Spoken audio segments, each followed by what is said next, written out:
word which expresses action.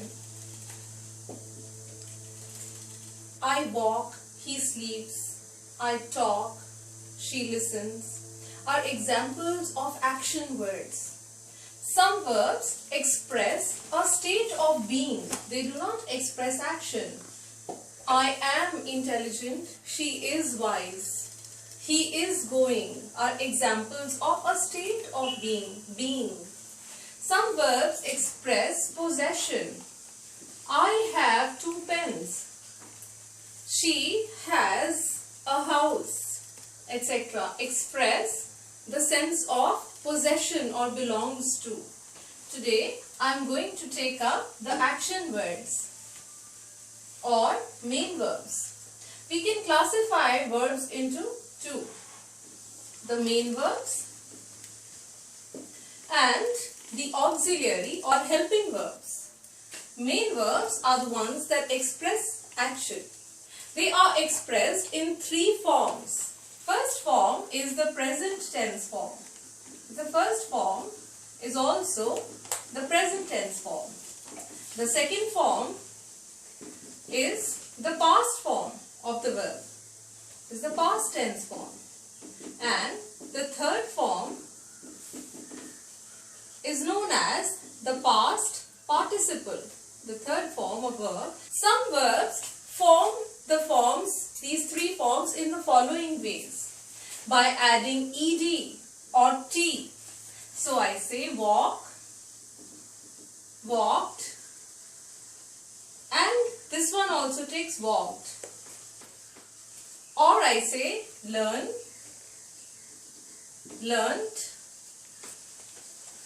and learnt. So, some verbs form second and third forms by adding ed or d or t. This is how the 3 forms are formed. Some verbs change in all the 3 places like go, went, gone, break, broke, broken. Some verbs remain the same in the first and third form. For example, come, came, come. Some verbs remain the same in all the 3 places. For example, cut, cut, and cut. When I take a subject in a sentence, say for instance, I say boy walks in the garden. So let's look, this is the subject and this is my verb. Now observe the word or S. Observe the alphabet S in it. I add S or ES to the first form of verb when my subject is singular. When my subject is singular, I add S to the first form of verb. But if I say boys, I say walk or run or go. At this time, I am not adding S or ES to the verb. So only the first form of verb undergoes a change when the number of the noun or the subject undergoes a change from singular to plural. Look at this one now. Boy walked, but then I say boys also walked. I do not add S here. I do not add any S here. So, when it comes to main verbs, only the first form of verb changes according to the number of the noun. And the second and third forms do not change. This information is important for subject and verb agreement concept. ing. So I say walking, walking. Now look at the following examples. I say He is walking in the garden. I can visualize an action.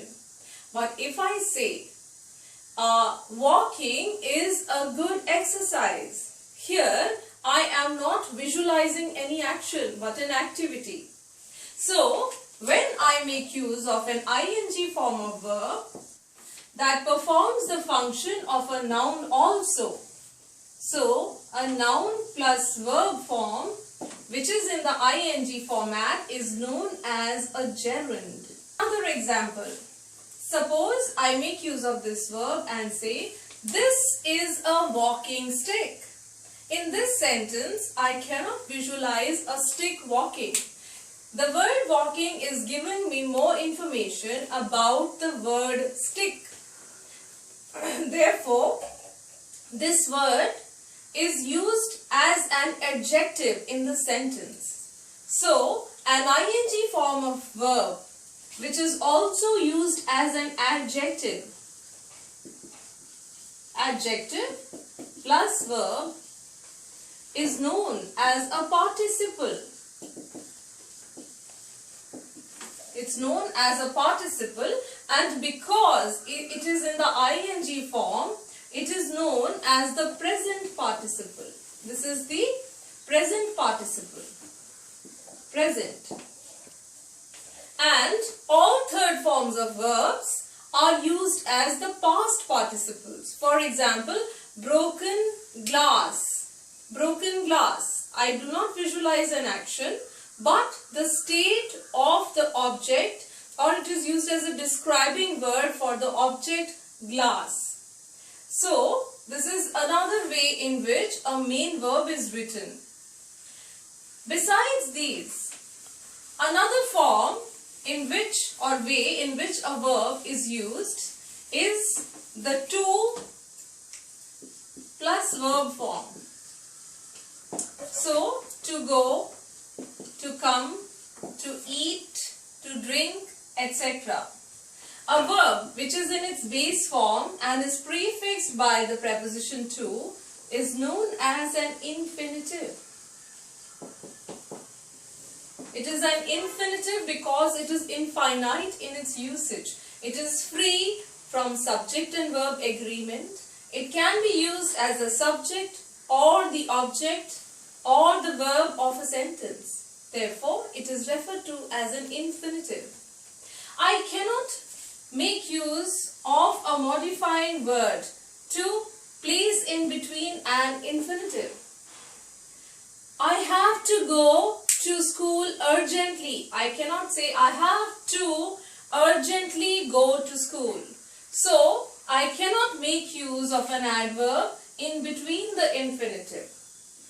If I do so, it makes an error called split infinitive. Let's the transitive and the intransitive. Transitive verbs are, let me generalize and say, all the verbs, most of the verbs rather, can either be used transitively or intransitively. Transitive verb is one in which the action of the verb transcends onto an object.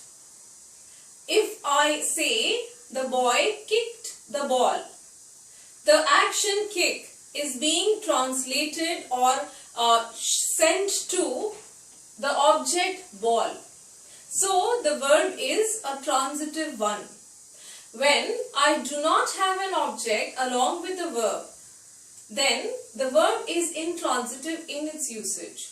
For example, the baby sleeps. If I say the baby sleeps, it is an intransitive usage of the verb sleep. But if I say the baby sleeps on the bed, the verb sleep becomes transitive in usage.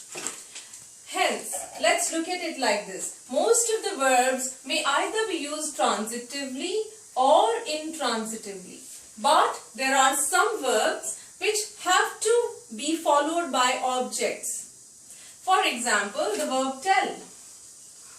I say, he said that he would go to the market. But I cannot use the verb tell in the same way. If I replace it with told, I will say, he told me that he would go to the market. So, when I make use of tell, I have to make use of an object after it. So, verbs like tell, kick, pour, threat,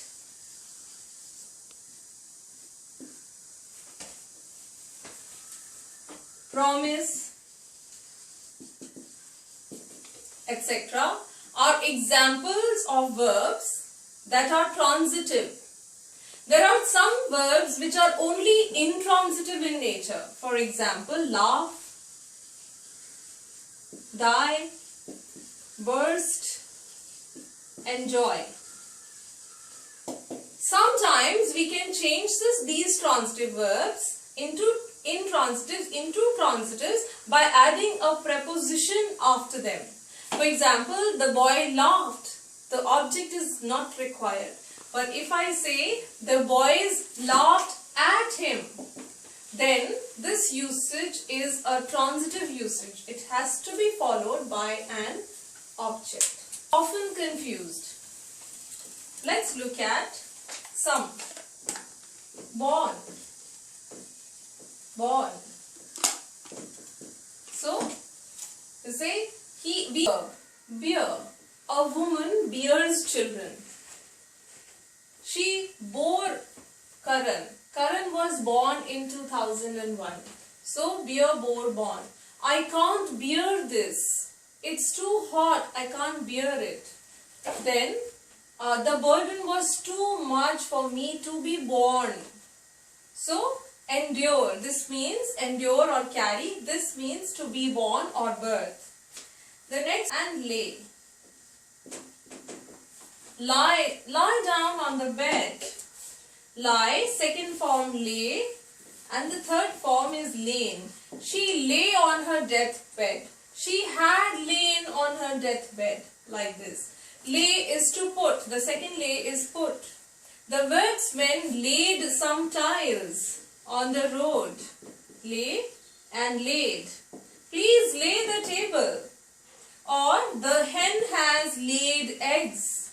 Flow. The bird flies. So flies. And then the bird flew away. The bird has flown away, I say. But flow. Flowed. And flowed.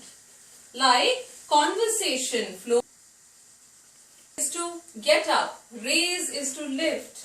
This is an intransitive usage, and this is